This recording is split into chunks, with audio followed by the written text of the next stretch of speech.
राष्ट्रपति द्रौपदी मुर्मू ने आपातकाल का जिक्र किया है अपने अभिभाषण में। 1975 में पूरे देश में हाहाकार मचा था। संविधान हमारे लिए जन चेतना का हिस्सा है। संविधान पर कई बार हमला किया गया। इन तमाम बातों का जिक्र आज संसद के दोनों सदनों को एक साथ संबोधित करते हुए राष्ट्रपति ने अपने अभिभाषण में किया है।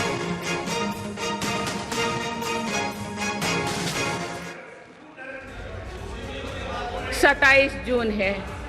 25 जून 1975 को लागू हुआ आपातकाल संविधान पर सीधे हमले का सबसे बड़ा और काला अध्याय था।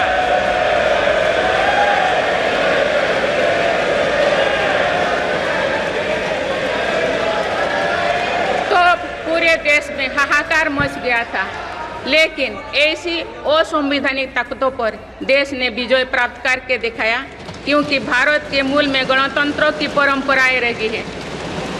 मेरी सरकार भी भारत के संविधान को सिर्फ राजकाज का माध्यम भर नहीं मानती, बल्कि हमारा संविधान जन चेतना का हिस्सा हो, इसके लिए हम प्रयास कर रहे हैं। इसी ध्येय के साथ मेरी सरकार ने 26 नवंबर को संविधान दिवस के रूप में मानना शुरू किया है। और राष्ट्रपति की एक और बड़ी बात, राष्ट्रपति ने अभिभाषण में ईवीएम का भी जिक्र किया। ईवीएम ने हर कसौटी को पार किया है, ये कहना है राष्ट्रपति द्रौपदी मुर्मू का। पहले बैलेट पेपर लूट लिए जाते थे। भारत के लोगों ने हमेशा लोकतंत्र के प्रति अपना पूर्ण विश्वास प्रकट किया है। चुनाव से जुड़ी संस्थाओं पर पूरा भरोसा जताया है। स्वस्थ लोकतंत्र को बनाए रखने के लिए हमें इस विश्वास को सुसह्य कर रखना है, इसकी रक्षा भी करना है। हमें याद रखना होगा, लोकतांत्रिक संस्थाओं और चुनावी प्रक्रिया पर लोगों के विश्वास को चोट पहुंचाना उसी डाल को काटना जैसे जिस पर हम सब बैठे हैं। हमारे लोकतंत्रों की विश्वसनीयता को ठेस पहुंचाने की हर कोशिश की सामूहिक आलोचना होना चाहिए। हम सभी को वो दौर याद है जो बैलेट पेपर छीन लिया जाता था, लूट लिया जाता था। मतदान प्रक्रिया को सुरक्षित बनाने के लिए ईवीएम को अपनाने का फैसला किया गया था। पिछले कई दशकों में ईवीएम में सुप्रीम कोर्ट से लेकर जनता की अदालत तक हर कसौटी को पार किया है। और चलिए सीधा रुख करते हैं राज्यसभा का, जहां पर प्रधानमंत्री नरेंद्र मोदी मंत्रियों का परिचय करा रहे हैं। सुन ले। श्रीमती सावित्री ठाकुर, महिला एवं बाल विकास मंत्रालय में राज्य मंत्री। Shri Tokhan Sahu, housing and urban affairs मंत्रालय में राज्य मंत्री। श्री राजभूषण चौधरी, जल शक्ति मंत्रालय में राज्य मंत्री। श्री भूपति राजू श्रीनिवास वर्मा, हैवी इंडस्ट्रीज मंत्रालय में राज्य मंत्री और इस्पात मंत्रालय में राज्य मंत्री।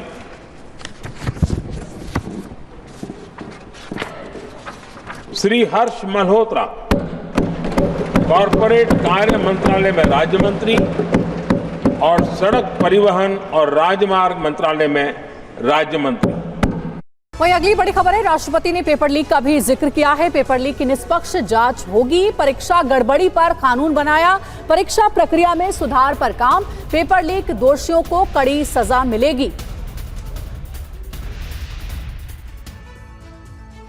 सरकारी भर्ती हो या फिर परीक्षाएं किसी भी कारण से इनमें रुकावट आए, ये उचित नहीं है।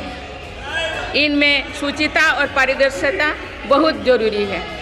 हाल ही में कुछ परीक्षाओं में हुई पेपर लीक की घटनाओं की निष्पक्ष जांच और दोषियों को कड़ी से कड़ी सजा दिलवाने के लिए मेरी सरकार प्रतिबद्ध है।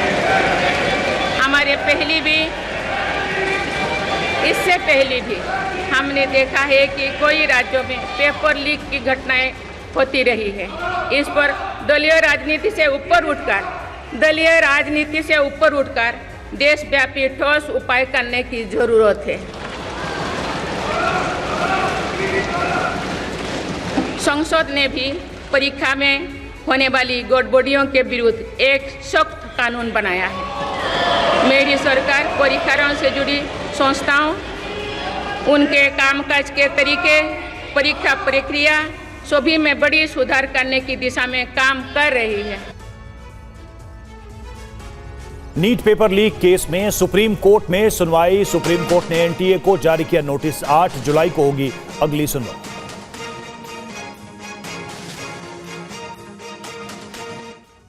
नीट पेपर लीक मामले में सुप्रीम कोर्ट में एक और याचिका दाखिल की गई। सुप्रीम कोर्ट में इस याचिका को मूल याचिका के साथ टैग कर दिया है। अदालत ने एनटीए को नोटिस जारी कर जवाब मांगा है। ये याचिका एक कोचिंग सेंटर की ओर से जारी की गई है। याचिका में ओएमआर शीट उपलब्ध कराने की मांग की गई है। मामले की सुनवाई के दौरान जस्टिस मनोज मिश्रा ने याचिकाकर्ता के वकील से कहा है कि ये याचिका एक कोचिंग सेंटर द्वारा अनुच्छेद 32 के तहत दाखिल की गई है। इसमें कौन सा मौलिक अधिकार शामिल है? याचिकाकर्ता के वकील ने कहा कि ये याचिका कुछ छात्रों की ओर से दायर की गई है। उन्होंने कहा कि हम बहुत से छात्रों को कोचिंग देते हैं और उनकी शिकायतों को सामने लाने की जरूरत है। याचिकाकर्ता के वकील ने सुनवाई के दौरान कहा कि व्यक्तिगत छात्रों को उनकी ओएमआर शीट की एक प्रति प्राप्त करने का अधिकार है। एनटीए की ओर से पेश वकील ने कहा कि हम सभी उम्मीदवारों को ओएमआर शीट प्रदान करते हैं। सुप्रीम कोर्ट ने एनटीए से पूछा कि क्या ओएमआर शीट उपलब्ध कराने के लिए कोई समय सीमा है। अब सुप्रीम कोर्ट में इस याचिका पर सभी याचिकाओं के साथ सुनवाई होगी। और नीट पेपर लीक केस में सीबीआई एक्शन में है। सीबीआई ने बड़ी कार्रवाई की है। हजारीबाग में 10 लोगों को हिरासत में लिया गया है। ओएसिस स्कूल के प्रिंसिपल को भी हिरासत में ले लिया गया। स्कूल प्रिंसिपल, इन्विजिलेटर, ऑब्जर्वर से सीबीआई की टीम पूछताछ कर रही है। इसके अलावा सेंटर सुपरिटेंडेंट, ई रिक्शा चालक से भी पूछताछ की जा रही है।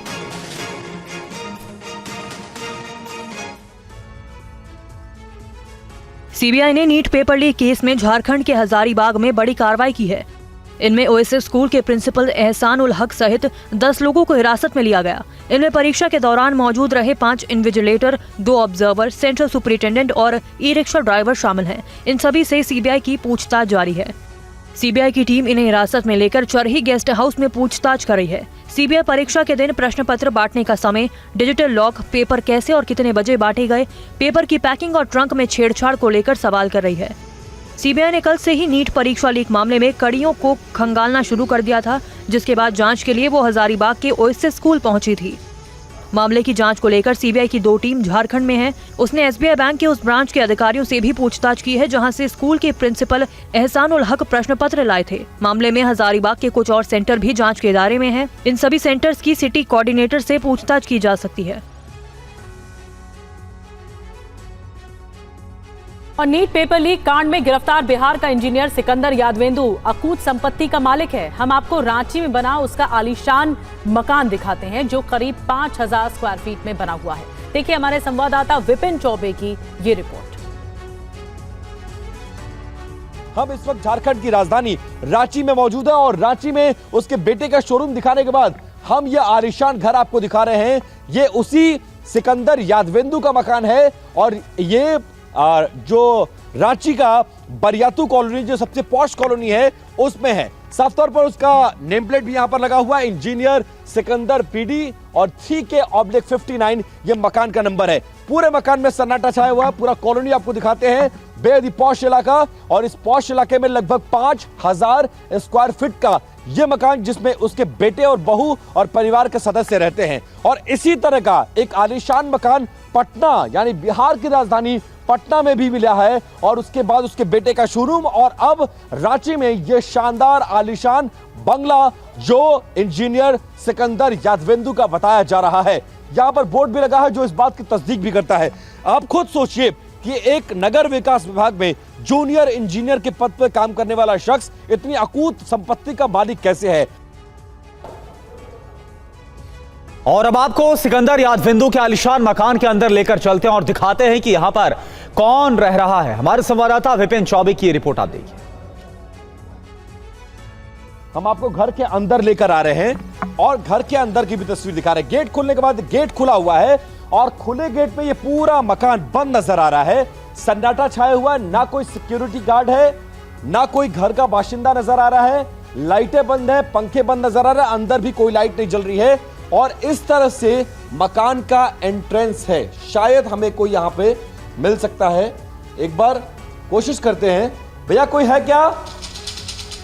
भाई साहब, कोई रहता है क्या यहां पे? भैया कोई है क्या? जहां देखिए बिजली का बिल यहां पर आया हुआ है, ये बिजली का बिल है। वो कोई आया था यहां पर लगा कर गया, अंदर से मकान बंद है। ये ऊपर जाने वाली सीढ़ियां हैं, एक बार अंदर भी चलने की कोशिश करते हैं। कोई है क्या?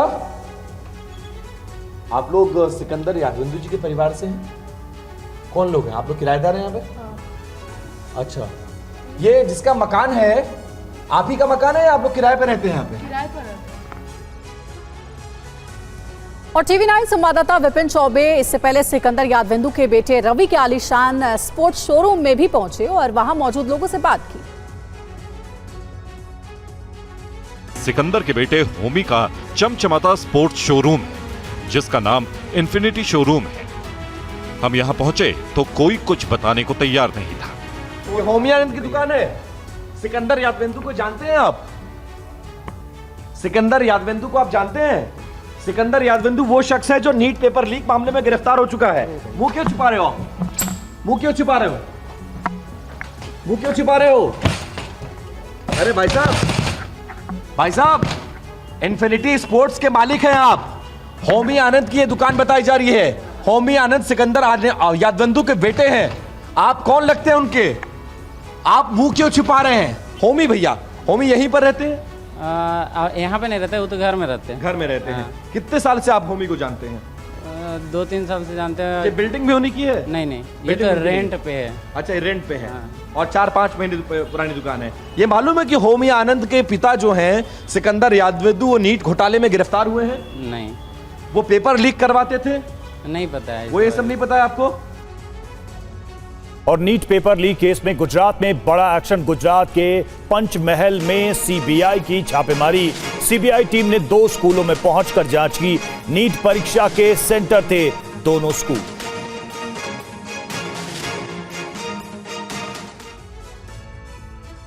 पेपर लीक मामले की जांच कर रही सीबीआई के सूत्रों के हवाले से खबर है कि नीट परीक्षा में गड़बड़ी को लेकर सीबीआई ने गुजरात में जांच तेज कर दी है। सीबीआई की टीम ने गुजरात के पंचमहल के 2 स्कूलों में जांच पड़ताल की। जानकारी के मुताबिक इन दोनों स्कूलों में नीट परीक्षा का सेंटर पड़ा था। पेपर लीक को लेकर स्कूलों के प्रिंसिपल और परीक्षा के दिन मौजूद रहे सारे स्टाफ के बयान दर्ज किए जाएंगे। करीब 3 दिन पहले सीबीआई की टीम ने गोधरा पहुंचकर केस के जांच अधिकारी से मिलकर डिटेल्स का हैंडओवर लिया था और मामले की जांच अपने पास ले ली थी।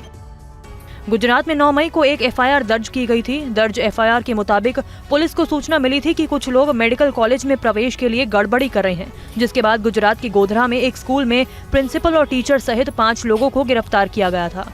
इन पर आरोप लगा है कि सभी ने 10 लाख रुपए की रिश्वत लेकर 27 अभ्यर्थियों से नीट यूजी परीक्षा पास कराने में कथित तौर पर मदद करने की कोशिश की थी। और अहम खबर है, अब प्रयागराज पहुंची नीट पेपर लीक की जांच। पुलिस को एक डॉक्टर और उसके बेटे की तलाश है। डॉक्टर के बेटे ने नीट पेपर का आवेदन भरा था। शुरुआत से ही सॉल्वर गैंग के संपर्क में था ये डॉक्टर।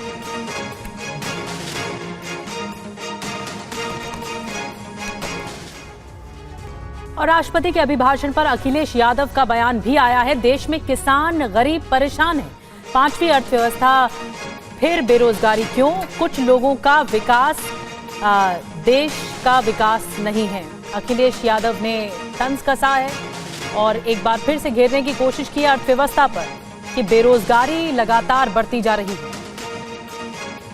सरकार का भाषण था और जब सरकार ये दावा करती है कि दुनिया की 5वीं अर्थव्यवस्था और 30 नंबर की अर्थव्यवस्था बन जाएगी, तो किसान क्यों दुखी है? किसान क्यों संकट में है?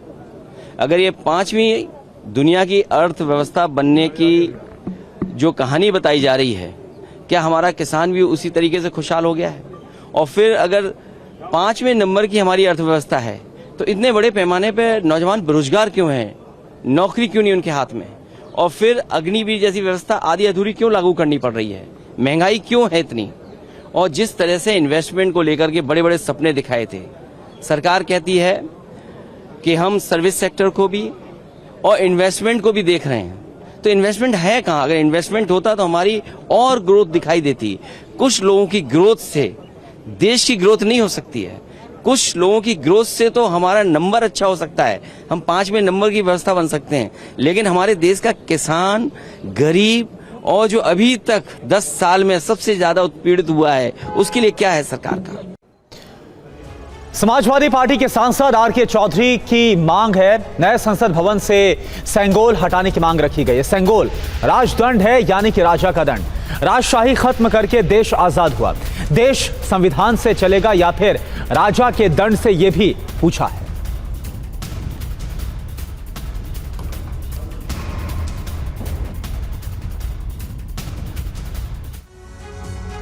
समाजवादी पार्टी के सांसद आर.के. चौधरी की एक चिट्ठी के बाद सियासत गर्म है। चौधरी ने लोकसभा के स्पीकर को चिट्ठी लिखकर मांग की है कि संसद में स्थापित किए गए सेंगोल को हटाया जाए और उसकी जगह पर भारतीय संविधान की प्रति स्थापित की जाए। सेंगोल तमिल भाषा का शब्द है, उसका हिंदी माने है राजदंड। राजदंड का और हिंदी माने है राजा की छड़ी। राजा की छड़ी और माने है राजा का डंडा। कभी राजा जब अपने दरबार में बैठता था तो फैसला करता था, एक डंडा पीटता था। तो अब देश संविधान चलेगा, न कि राजा का डंडा चलेगा। इसलिए हमारी मांग है कि अगर लोकतंत्र बचाना है तो संसद भवन से सेंगोल को हटाना है। बीजेपी ने कहा कि एसपी सांसद का ये बयान उनकी पार्टी की मानसिकता दिखाता है। ये वही मानसिकता है जिसने सेंगोल को कई वर्षों तक वॉकिंग स्टिक बनाकर रख दिया था। आज जब उसे सही सम्मान और स्थान मिला है तो समाजवादी पार्टी जो रामचरितमानस का भी विरोध करती है, उसके ऊपर भी अपमानजनक टिप्पणियां करती है, आज वो सेंगोल पर भी अपमानजनक टिप्पणियां कर रही है। केंद्रीय मंत्री चिराग पासवान ने कहा है कि प्रतीकों पर सियासत ठीक नहीं है। जनता ने काम करने का मौका दिया है, काम करना चाहिए। वहीं गोरखपुर से सांसद रवि किशन ने समाजवादी पार्टी सांसद आर.के. चौधरी पर हमला बोला है। आपके क्षेत्र की जनता ने आपको विकास के कार्यों के लिए चुना है कि यहाँ पर आकर इस तरीके की विवादित राजनीति करने के लिए? भाई, जिस तरीके से ऐसे प्रतीकों को गलत दृष्टि में इतने दशकों से दिखाने का प्रयास किया गया, आज जब हमारे प्रधानमंत्री जी के द्वारा उन्हें उचित सम्मान दिया जाता है, क्यों इन्हें इन सारी चीज़ों से एतराज़ होता है? क्यों नहीं भैया सकारात्मक राजनीति की सोच ये विपक्ष के नेता रख सकते हैं, एक साथ आगे बढ़ने का प्रयास करें, ना कि इस तरीके के विवादित बयान देकर बंटवारे की राजनीति करें। जीत मिले, बहुत अच्छी बात है, जीते हैं, लेकिन ये लोगों की बुद्धि ऐसी हुई है तो प्रभु राम को ही रिप्लेस कर रहे थे। उस दिन तो उन लोगों ने अपने सांसद ही को प्रभु राम की तुलना कर दी थी। तो ये इससे कहते हैं कि पूरी मति भ्रष्ट हो गई है और ये अपने पतन की ओर शुरू, बोलते ना, शुरू नहीं हुए कि खत्म होने की तैयारी हो गई। और बिहार के उप मुख्यमंत्री विजय कुमार सिन्हा ने केजरीवाल पर हमला किया। उन्होंने कहा कि केजरीवाल लोकतंत्र का सबसे दुखद और काला अध्याय लिख रहे हैं, उन्हें नैतिकता के आधार पर इस्तीफा दे देना चाहिए। ये लोकतंत्र का सबसे दुखद और काला अध्याय कोई लिख रहे हैं वो अरविंद केजरीवाल जी। नैतिकता के आधार पर जिसकी भी इस तरह की गिरफ्तारी हुई है वो अपने पद का त्याग किए हैं और जो लोकतंत्र का सम्मान है उसको बढ़ाए हैं। लेकिन ये पहला व्यक्ति अपने को पढ़ा लिखा IRS विद्वान आदमी ये संविधान के खामियों से अपने को सुरक्षित करने का प्रयास करते हैं, लेकिन संविधान ऐसे लोगों को कभी संरक्षित नहीं करेगा और ऐसे लोग अपने कर्म का फल भोगेंगे। और आज उच्च स्तरीय जब इसकी जांच शुरू हुई है तो इनकी पैठ कितनी गहरी है पर भ्रष्टाचार में ये स्पष्ट हो रहा है। लेकिन ये लोगों को भरमाएंगे, बरगलाएंगे, सहानुभूति लूटने का प्रयास करेंगे। और अरविंद केजरीवाल की सीबीआई कस्टडी को लेकर विपक्ष सरकार पर हमलावर है। शिवसेना नेता संजय राउत ने कहा कि ये आपातकाल से भी ऊपर की चीज है। कुछ कहना चाहेंगे सर? सीएम सर कुछ कहना चाहेंगे? दिल्ली के मुख्यमंत्री अरविंद केजरीवाल की सीबीआई हिरासत पर सियासत जारी है। शिवसेना नेता संजय राउत ने कहा कि अरविंद केजरीवाल को जमानत मिलने के बाद भी सीबीआई ने गिरफ्तार किया, यह आपातकाल से भी ऊपर की चीज है। मामले में राउत ने राष्ट्रपति द्रौपदी मुर्मू से भी अपील की। केजरीवाल जी को जिस प्रकार से फिर एक बार जमानत मिलने के बाद भी सीबीआई ने अरेस्ट किया, ये तो इमरजेंसी से ऊपर तानाशाही हो गई और हम सब लोग संसद में इस बारे में सवाल पूछेंगे। पूर्णिया से सांसद पप्पू यादव ने भी केंद्र पर हमला बोला। घटनाक्रम को आप देखेंगे तो आपको पता चलेगा कि बिल्कुल कानूनी प्रक्रिया से बिल्कुल अलग, और जो वे है सीबीआई का और सरकार का, इससे लगता है कि आप कंप्लीट नहीं चाहते हैं कि अरविंद केजरीवाल जेल से निकले और आप डरे हुए हैं। और दिल्ली सरकार के मंत्री आतिशी को आज एलएनजेपी अस्पताल से छुट्टी मिल गई है। दिल्ली जल संकट को लेकर अनिश्चितकालीन अनशन के दौरान अचानक तबीयत बिगड़ने पर उन्हें एडमिट कराया गया था। दिल्ली सरकार की मंत्री आतिशी की तबीयत में सुधार के बाद लोकनायक जयप्रकाश अस्पताल से आज उन्हें छुट्टी दे दी गई। आतिशी के अस्पताल से डिस्चार्ज होने की तस्वीरें सामने आई, जिसमें वो व्हीलचेयर पर बैठ अपनी गाड़ी तक जाती हुई नजर आई। इसके बाद एक महिला ने सहारा देकर उन्हें उनकी गाड़ी में बैठा दिया। 2 दिन के इलाज के बाद उन्हें अस्पताल से डिस्चार्ज कर दिया गया। दिल्ली जल संकट और हरियाणा से पानी की आपूर्ति को लेकर अनिश्चितकालीन भूख हड़ताल के दौरान आतिशी की तबीयत बिगड़ने के बाद 25 जून की देर रात उन्हें अस्पताल में भर्ती किया गया था। दिल्ली सरकार का आरोप है कि हरियाणा से दिल्ली को करीब 110 एमसीडी कम पानी आ रहा है, जिसके कारण दिल्ली में जल संकट हुआ है और दिल्ली के करीब 28 लाख लोगों को पानी नहीं मिल पा रहा। केंद्र सरकार और हरियाणा सरकार को खत लिखने के बाद भी दिल्ली को पानी नहीं मिलने पर उन्होंने अनिश्चितकालीन अनशन शुरू किया था। दिल्ली में कुल पानी 1005 एमजीडी। और इस बीच जल संकट को लेकर बड़ी खबर, दिल्ली में जल संकट को लेकर बीजेपी का प्रोटेस्ट।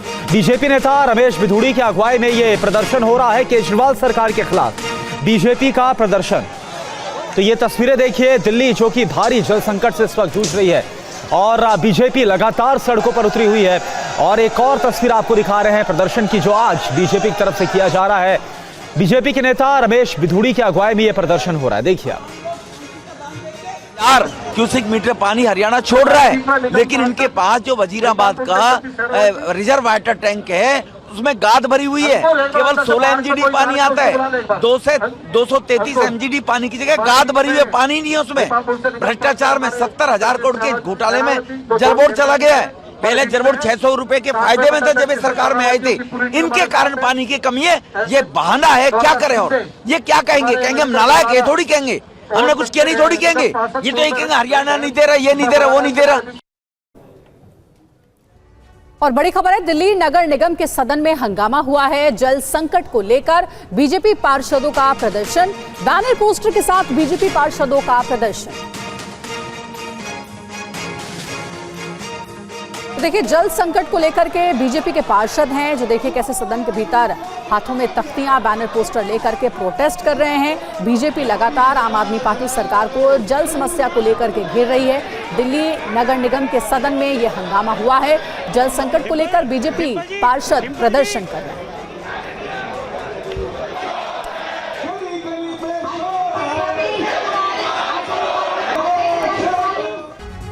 और लोकसभा स्पीकर से मिले इंडिया गठबंधन के नेता। नीट और नए क्रिमिनल लॉ को लेकर की मुलाकात। ओम बिरला से मिले राहुल गांधी, धर्मेंद्र यादव, कानिमोई और सुप्रिया सुले भी रही मौजूद। सूत्रों के हवाले से खबर, शिष्टाचार मुलाकात के दौरान राहुल ने स्पीकर से कल के आपातकाल पर पढ़े प्रस्ताव पर नाखुशी जताई। राहुल ने कहा ये चेयर से नहीं होना चाहिए था। कुमार विक्रांत हमारे साथ इस वक्त जुड़े हुए हमारे संवाददाता। कुमार, लगातार कांग्रेस की तरफ से तो कहा ही जा रहा था, कांग्रेस के सांसदों और नेताओं की तरफ से, लेकिन अब ये खबर आ रही है राहुल गांधी जब मिले तब भी उन्होंने नाखुशी जताई। क्या कहा राहुल गांधी ने? देखिए, राहुल इंडिया ब्लॉक के सांसदों के साथ जब मिलने गए, शिष्टाचार मुलाकात थी स्पीकर के साथ, वहां राहुल गांधी ने कहा कि जो भी बात थी आपातकाल को लेकर के, वो अगर सत्ता पक्ष की ओर से कही जाती तो मुझे वो आपत्ति नहीं थी, लेकिन चेयर से ये बात नहीं कही जानी चाहिए थी। चेयर जो है या स्पीकर जो है वो तो सबके हैं, उनको एक पक्ष नहीं रखना चाहिए था। तो इसको लेकर राहुल गांधी ने अपनी नाराजगी और नाखुशी जाहिर की स्पीकर के सामने। शुक्रिया आपका इस जानकारी। और खबरों में आगे बढ़ते हैं। रांची के रिम्स मेडिकल कॉलेज का पेपर लीक कनेक्शन सामने आया है। रिम्स के डॉक्टरों की पेपर सॉल्विंग में भूमिका के बारे में पता चला है। पेपर सॉल्व करने के लिए मोटी रकम दी गई थी। सोर्सेस के हवाले से यह अहम खबर सामने आ रही है। सॉल्व पेपर ही छात्रों को दिया गया था। सोर्सेस के हवाले से यह अहम खबर, ये पता चल रहा है फिलहाल जांच में। बिहार के चर्चित नीट पेपर घोटाले में अब इस पूरे मामले में सीबीआई की जांच जैसे जैसे आगे बढ़ रही है वैसे बहुत सारे खुलासे होते जा रहे हैं। इस जांच के दौरान एक तथ्य यह भी सामने आया है कि जो पेपर लीक कराया गया था उस पेपर को सॉल्व करने के लिए इसे झारखंड के रांची के इसी रिम्स मेडिकल कॉलेज यानी Rajendra Prasad institute of medical sciences के एमबीबीएस के छात्रों के पास भेजा गया था। लगभग 10 ऐसे डॉक्टर्स के नाम इस पूरे मामले में आ रहे हैं जिन्होंने लीक पेपर को सॉल्व किया था और सॉल्वर गैंग के कहने पर उस पेपर को सॉल्व करके वापस उनको भेजा था और उसके बाद छात्रों को वही सॉल्व पेपर दिया गया था, वही पेपर हटाया गया और अगले दिन इम्तिहान में वही पेपर आया था। फिलहाल इस तरह के ये गंभीर आरोप लग रहे हैं। सीबीआई इस पूरे मामले में जांच कर रही है। इससे पहले ये तथ्य न सिर्फ बिहार पुलिस की जांच में बल्कि ईओयू की जांच में भी ये तथ्य सामने आ चुके हैं। हालांकि ये आरोप कितने सत्य हैं इसकी जांच करना बाकी है, लेकिन सीबीआई अब इस पूरे मामले में जो जांच के तार हैं वो ना सिर्फ गुजरात, बिहार बल्कि अब झारखंड में भी पहुंच चुके हैं। सीबीआई इस पूरे मामले में ऑलरेडी हजारीबाग में जांच कर रही है और संभावना यह जताई गई है कि जल्द ही सीबीआई झारखंड के रांची के इस रिम्स मेडिकल कॉलेज में भी छापा मार के उन तमाम संदिग्ध डॉक्टरों से पूछताछ कर सकती है जिन पर आरोप लगा है कि नीट के पेपर जो लीक हुआ था उसको सॉल्व करवाने में उनकी भूमिका बहुत ज्यादा अहम थी। लिहाजा जल्द ही संभावना यह जताई गई है कि यहां पर छापेमारी की जा सकती है और सॉल्वर गैंग के जो सरगना पकड़े गए हैं उनसे उन तमाम मेडिकल छात्रों के नाम मांगे गए हैं जिनके हाथों में यह पेपर सौंपा गया था, जिनको भेजा गया था और उस वे को भी क्रॉस चेक करने की कोशिश की जा रही है कि आखिरकार इन एमबीबीएस के छात्रों के पास वो पेपर कैसे आया था और उन्होंने सॉल्व करके ये पेपर कैसे भेजा था। तो ये तमाम गंभीर आरोप है, इन आरोपों की जांच की जा रही है और जांच करने के बाद ये साफ हो पाएगा कि क्या सचमुच जो पेपर लीक हुआ था उसको सॉल्व करवाने के लिए सॉल्वर गैंग का सरगना इसी रिम्स मेडिकल कॉलेज के एमबीबीएस के छात्रों के पास आया था या फिर कहीं और के डॉक्टर इसमें शामिल थे जिन्होंने इस पेपर को सॉल्व करने में उस सॉल्वर गैंग की मदद की थी। कैमरा पर्सन निशांत के साथ विपिन चौबे, टीवी9 भारतवर्ष, झांझ, रांची। और राज्यसभा चुनाव को लेकर हरियाणा के पूर्व डिप्टी सीएम दुष्यंत चौटाला का बयान आया है। राज्यसभा सीट के लिए कांग्रेस को समर्थन देने को तैयार है।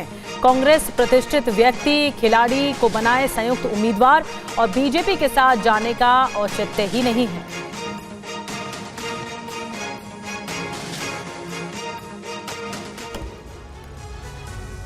बीजेपी के वरिष्ठ नेता लालकृष्ण आडवाणी को कल रात दिल्ली के एम्स अस्पताल में एडमिट करवाया गया। आडवाणी के परिजनों के मुताबिक उनकी हालत अब ठीक है।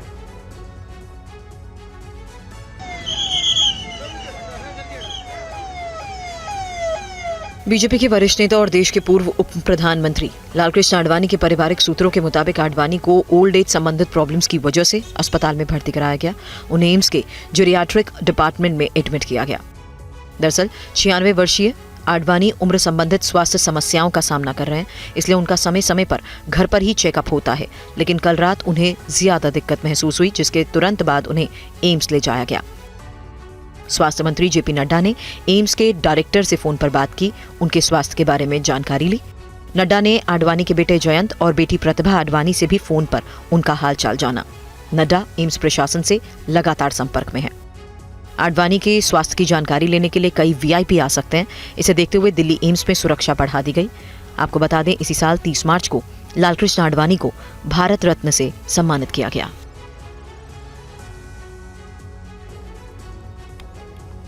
और अगली खबर का रुख करते हैं। यूपी के महोबा में मौत का एक लाइव वीडियो सामने आया है। वीडियो एक निजी बैंक की शाखा का है। महोबा के दफ्तर की सीसीटीवी तस्वीर के जरिए साफ हुआ कि कैसे सब कुछ सामान्य है, लेकिन अचानक कुछ ऐसा हुआ कि सभी हैरान रह गए। अब ये तस्वीरें जरा गौर से देखिए। कर्मचारी अपने काम में जुटे हैं, लेकिन उसी दौरान एक शख्स कुर्सी पर पीछे होता हुआ नजर आया। उनका सिर कुर्सी के सहारे पीछे जैसे ही हुआ, पास बैठे कर्मचारी को इसकी भनक लगी। सहकर्मी की हालत देखकर सभी घबरा गए, चिल्ला उठे। होश में लाने की कोशिशें शुरू हुई, लेकिन कुछ लोग उसी दौरान उनके सीने को दबाते हुए भी नजर आए। कोई चेहरे पर पानी डालता हुआ नजर आया। ऑफिस में अफरा तफरी मच गई। लोग उसे इलाज के लिए ले जाते, लेकिन उससे पहले ही कर्मचारी दम तोड़ चुका था। 19 जून को हुई इस घटना का 5 मिनट 25 सेकंड का ये वीडियो सोशल मीडिया पर वायरल है। बताया जा रहा है कि इस शख्स की मौत हो गई। उनका नाम राजेश कुमार शिंदे है। वो अग्री रीजनल मैनेजर पद पर कबरई थाना कस्बे में कार्यरत थे। मौत से पहले वो अपने लैपटॉप पर काम कर रहे थे, फिर अचानक बेहोश होने लगे। शिंदे की मौत का कारण हार्ट अटैक बताया जा रहा है। बताया ये भी गया कि सुबह 11:15 बजे उनको दिल का दौरा पड़ा, कुर्सी पर बैठे बैठे ही अचेत हो गए। खबर मुंबई से। मुंबई के मीरा रोड में एक चौंकाने वाला हादसा सामने आया है। हादसे में कई लोगों की बाल बाल जान बच गई। देखिए रिपोर्ट।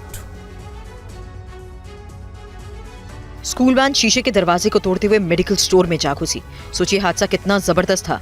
एक बार फिर से ये तस्वीर देखिए। हादसे की शुरू से तस्वीर देखिए। वैन ड्राइवर चला रहा है।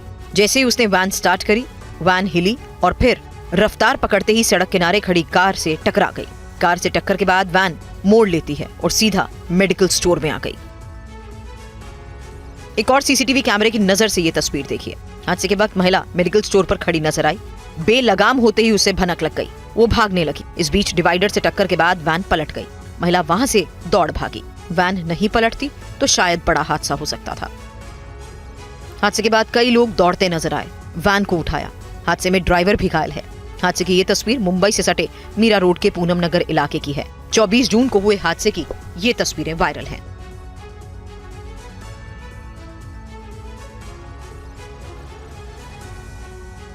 और दिल्ली एनसीआर में आज मॉनसून ने दस्तक दे दी। आज सुबह हुई झमाझम बारिश ने लोगों को तपती गर्मी से राहत दिला दी। दिल्ली एनसीआर के लोगों के लिए आज सुबह गर्मी से राहत लेकर आई। दिल्ली, नोएडा, गाजियाबाद समेत तकरीबन पूरे एनसीआर में हुई बारिश ने मौसम को सुहाना कर दिया। इंडिया गेट पर सुबह की सैर करने वाले लोगों ने बारिश का लुत्फ उठाया। इस बारिश ने दिल्ली एनसीआर को गर्मी से बड़ी राहत दी है। जो उमस वाली गर्मी थी, जो चिलचिलाती गर्मी थी, उससे राहत देने का काम किया है। जो अधिकतम तापमान 38 से 39 डिग्री सेल्सियस तक कुछ दिन पहले तक जा रहा था, वो अब घटकर 30 से 32 डिग्री सेल्सियस तक रहने का अनुमान बताया जा रहा है। बारिश के बीच दिल्ली के जवाहरलाल नेहरू स्टेडियम में एथलीट्स भी प्रैक्टिस करते नजर आए। दिल्ली से सटे नोएडा और ग्रेटर नोएडा में भी बारिश हुई। पिछले कई दिनों से चिलचिलाती धूप और उमस वाली गर्मी से लोगों को थोड़ी राहत मिली। गाजियाबाद में बारिश ने लोगों को गर्मी से राहत तो दी, लेकिन बारिश के चलते ट्रैफिक बाधित रहा। कई जगहों पर लंबा ट्रैफिक जाम देखने को मिला। और बारिश ने जहां गर्मी से राहत दी है तो कई जगह हादसे भी हुए हैं। दिल्ली के वसंत कुंज में बारिश के बाद दीवार गिर गई। वहीं कर्नाटक के मंगलुरु में दीवार गिरने से एक परिवार के 4 लोगों की मौत हो गई।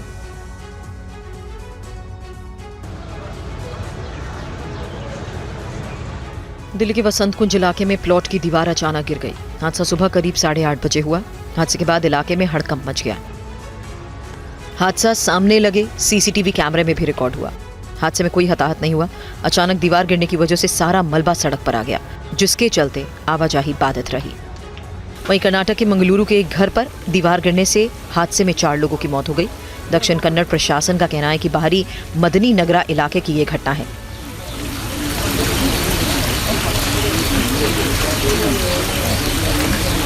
हादसे के बाद रेस्क्यू के लिए स्थानीय लोग मौके पर पहुंचे। मलबे में दबे लोगों को बाहर निकाला। सभी मृतक एक ही परिवार के सदस्य हैं। पुलिस ने केस दर्ज कर मामले की जांच शुरू कर दी है। स्थानीय लोगों का कहना है कि इलाके में 2 साल पहले भी दीवार गिरने से ऐसा हादसा हुआ था। नेपाल में बारिश के साथ ही प्रकृति ने भी कहर बरपा दिया है। पिछले 24 घंटे की बात की जाए तो बारिश और लैंडस्लाइड के चलते 14 लोगों की मौत हो गई।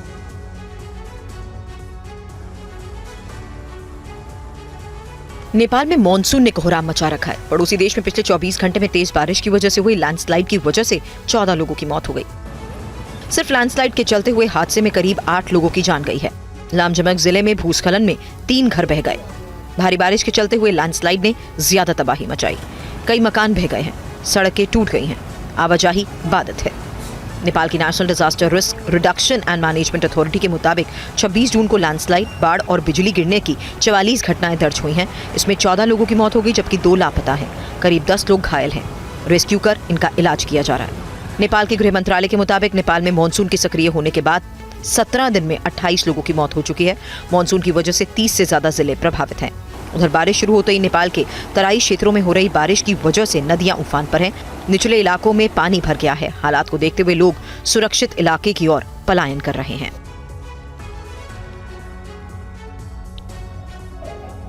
खबर राजस्थान से है। पाली में मनरेगा कार्य के दौरान शर्मनाक घटना सामने आई है। पोर्टल पर मजदूरों की जगह आपत्तिजनक फोटो लगाए गए।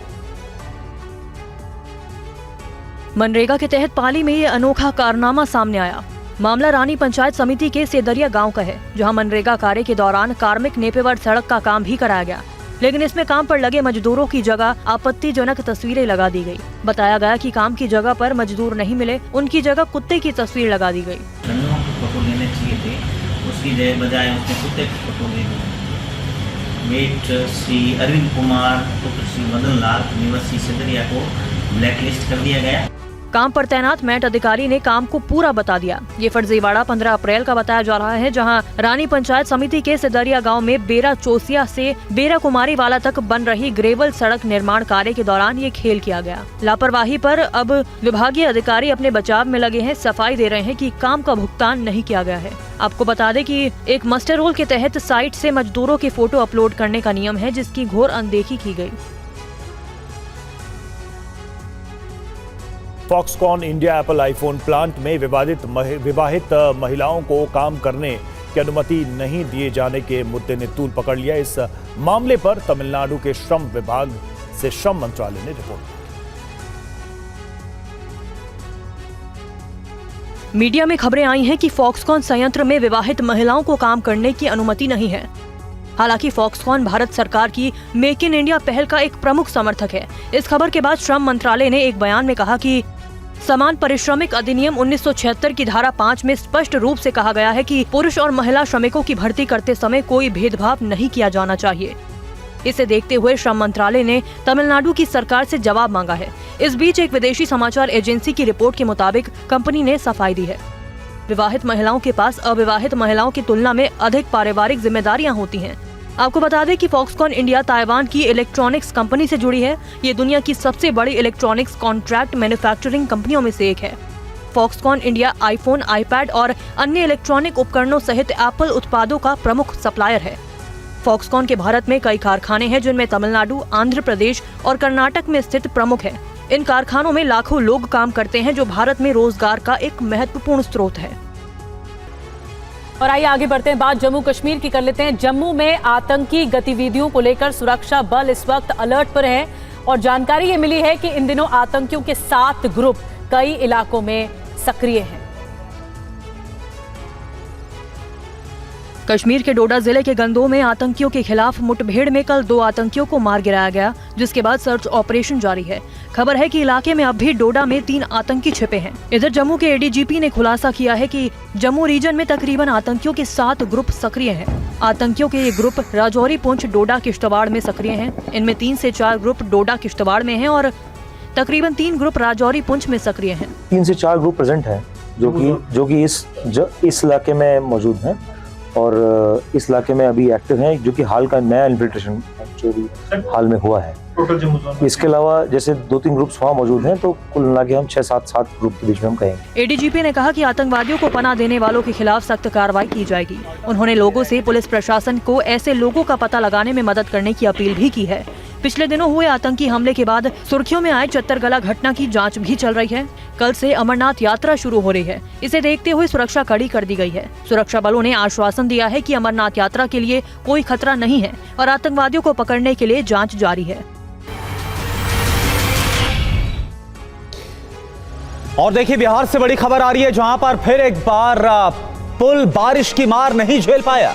बिहार के किशनगंज में कनकई नदी पर बना हुआ पुल धंस गया। नदी के तेज बहाव में बहे पुल के पिलर, ये देखिए आपको तस्वीर हम दिखा रहे हैं। तो लगातार इस तरह के मामले सामने आ रहे बिहार से, जहां पर पुल धराशायी हो रहे हैं। और एक और पुल जो कि पानी की रफ्तार नहीं झेल पाया, ये तस्वीर आपको हम दिखा रहे हैं। बिहार की किशनगंज का मामला है, जहां पर कनकई नदी पर यह पुल बना हुआ था, जो कि धंस गया।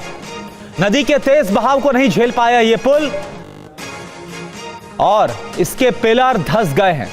हालांकि आप देखिए, इसके बावजूद लोग वहां से गुजर रहे हैं, जो कि बेहद खतरनाक है।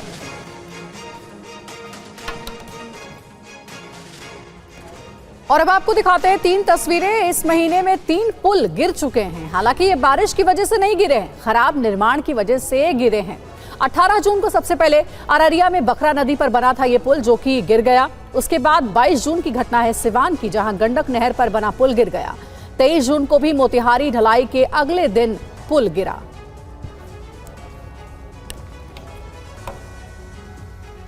और इसी बड़ी खबर पर ज्यादा जानकारी के साथ हमारे सहयोगी रुपेश कुमार हमारे साथ जुड़ गए हैं, उनसे बात करते हैं। रुपेश, आए दिन बिहार से ऐसी घटनाएं सामने आती हैं जहां पुल बनता नहीं है कि गिर जाता है, क्या कहना है सरकार का और अधिकारियों का? देखिए, बिल्कुल अंजलि, बिहार में पुल गिरने का जो सिलसिला है वो जारी है। पथ निर्माण विभाग के जो अधिकारी हैं वो वहां पर पहुंच रहे हैं किशनगंज में, लेकिन ये कनकई नदी है और यहाँ पर पानी का जलस्तर जो है वो थोड़ा सा ऊपर बढ़ा जरूर है और उतना ही दबाव ये पुल झेल नहीं पाया। और 6 साल पहले ही ये पुल बना था, यानी कि आप समझिए कि एक पुल का निर्माण होता है और 6 साल हुए हैं उसके, और पुल का जो पिलर है वो नीचे धंस जाए, जलस्तर जरा सा बढ़े और वो दबाव अगर ये पुल नहीं झेल पाए तो उसकी गुणवत्ता पर प्रश्न चिन्ह खड़ा होना लाजमी है।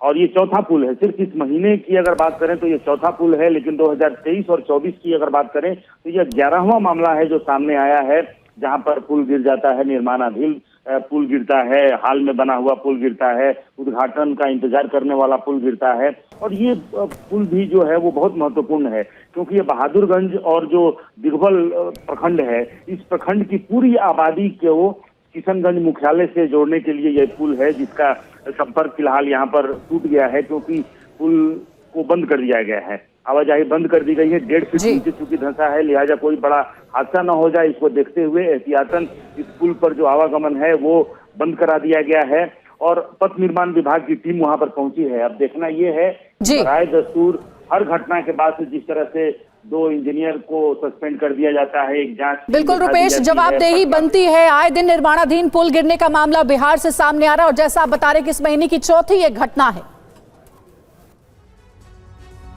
और बिहार की सियासत से बड़ी खबर है, पूर्व केंद्रीय मंत्री अश्विनी चौबे का बड़ा बयान। बिहार में बीजेपी की अगुवाई में बने सरकार, बीजेपी अकेले दम पर बहुमत लाए, आयातित माल पर रोक लगानी होगी। भारतीय जनता पार्टी, मेरी स्वयं की इच्छा है और मैंने अपने नेतृत्व को भी बताया है कि भारतीय जनता पार्टी के नेतृत्व में एनडीए की सरकार बिहार में बननी चाहिए। हम पूर्ण बहुमत के साथ भारतीय जनता पार्टी अकेले अपने दम पर आए और एनडीए को भी, अपना सहयोगी दल को भी आगे बढ़ाए, ये हमारी मंशा है और उसके लिए हर कार्यकर्ता को अभी से लग जाना होगा और मैं इस काम को बखूबी करूंगा बिना किसी चाह का। और मुझे लगता है कि हम नीतीश जी को भी साथ लेके चल रहे थे, आज भी चल रहे हैं, आगे भी चलेंगे। आपका कौन होगा मुख्यमंत्री का चेहरा? भाई, मुख्यमंत्री का चेहरा तो उस समय जब चुनाव होगा उसके बाद देखा जाएगा। अभी वो पार्टी तय करेगी, केंद्र का नेतृत्व तय करेंगे, पहले या बाद में क्या होगा वो केंद्र नेतृत्व तय करेगा। लेकिन पार्टी के संगठन को, पार्टी में आयातित माल जो है वो हमें कभी बर्दाश्त नहीं।